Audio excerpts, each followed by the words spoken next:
구독자 여러분 안녕하세요. 채소 침습 시술을 전문으로 하는 이모세 원장입니다. 여러분 혹시 요리하시는 거 좋아하시나요? 최근 OTT에서 방영한 흑백 요리사 보셨죠? 저도 너무 흥미진진하게 봤는데 요리사분들의 정교한 칼질과 화려한 손기술이 너무 인상적이었습니다. 갑자기 왜 흑백 요리사 이야기를 하는지 의아하시죠? 오늘의 주제가 손과 손목을 많이 쓰는 요리사분들에게 흔히 발생하는 손목 건초염 손상이기 때문입니다. 그래서 오늘 연세 100% 병원 채소 침습의 메카 시리즈에서는 요리사분들의 직업병으로 알려져 있는 손목 건초염, 전문 용어로는 득회르뱅 질환에 대해서 자세히 알아보겠습니다. 자, 본격적으로 손목 건초염, 득회르뱅 손상을 설명드리기 전에 흑백 요리사에서 화제가 되었던 장면을 한번 보시죠.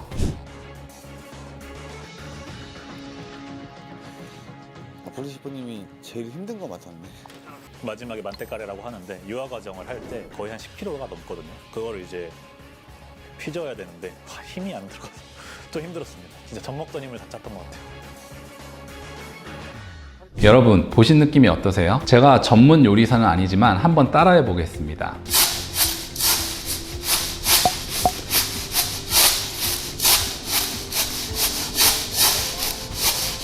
더 이상 못하겠는데요?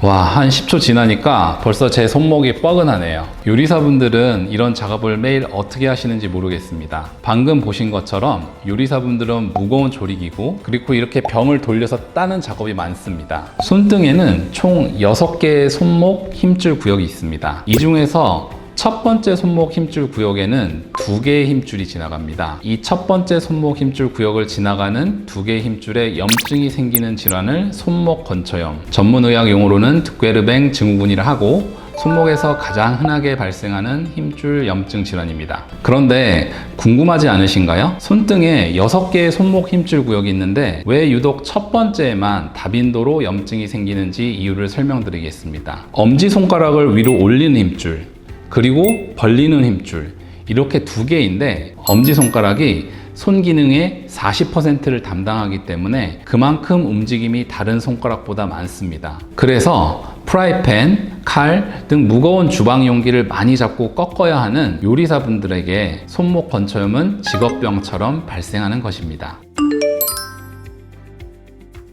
자, 그렇다면 치료는 어떻게 해야 할까요? 여기 화면을 보면서 설명드리겠습니다. 지금 보시는 손목 MRI는 실제로 중식 요리사분의 손목 MRI입니다. 환자분은 정확히 기억나지는 않지만 어느 순간부터 손목이 아파갖고 무리하게 웍질을 많이 하신 날에는 붓기도 했다고 합니다. 처음에는 동네 의원에 내원해서 엑스레이 검사를 했고 특이 소견이 없다는 소견을 들으셨고 손목 고정 보조기 착용과 소염 진통제를 복용하시면서 일시적으로 호전을 느끼셨다고 합니다. 하지만 이후에도 지속적으로 통증이 간간히 발생했고 그 빈도와 강도가 심해져서 주사 치료를 여러 번 받게 됐고 마지막에는 10번이나 맞은 상태에서 내원을 하셨습니다. 득회르뱅 질환은 초기에는 말씀드렸던 것처럼 손목 고정 보조기, 소염제 등을 사용해 볼 수 있고 증상이 아주 심하면 주사 치료를 시도해 볼 수 있습니다. 방금 말씀드린 요리사분처럼 주사를 10번이나 맞아도 낫지 않는 손목 건초염, 채소 침습 시술의 메카 연세 100% 병원에서는 어떻게 치료할까요? 실제 수술 시연을 모델을 통해서 보여드리면서 설명을 드리겠습니다.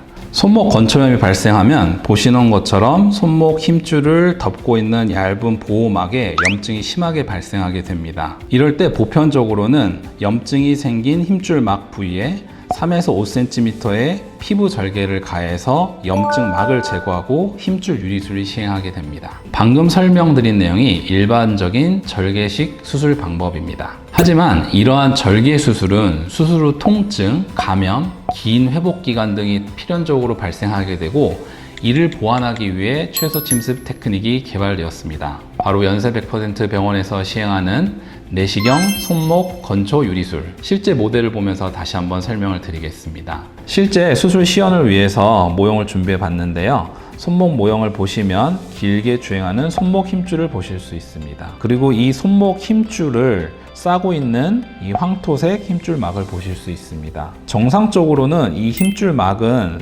손목 힘줄을 보호하는 역할만 하지만 과도하게 요리사분들처럼 손목을 많이 꺾는 동작이 많은 분들에게는 힘줄막에 염증이 생기게 됩니다.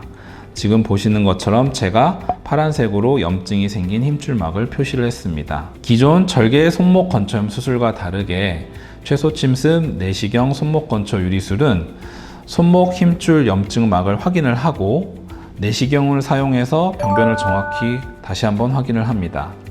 이후에 보시는 특수 도구를 사용하게 되는데, 보시는 것처럼 폭이 2mm 정도밖에 되지 않는 특수 수술 도구입니다.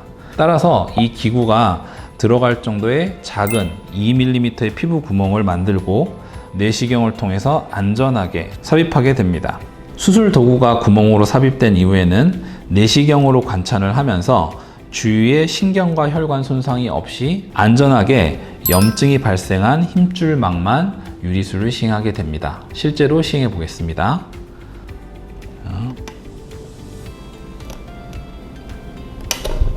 네, 방금 보신 것처럼 순식간에 실제로 수술장에서도 병변을 제거할 수 있습니다. 이렇게 염증이 생긴 힘줄막을 늘어주게 되면은 더 이상 손목 힘줄이 눌리는 구조가 없어지기 때문에 시간이 지나면서 환자분들의 증상이 좋아지게 됩니다.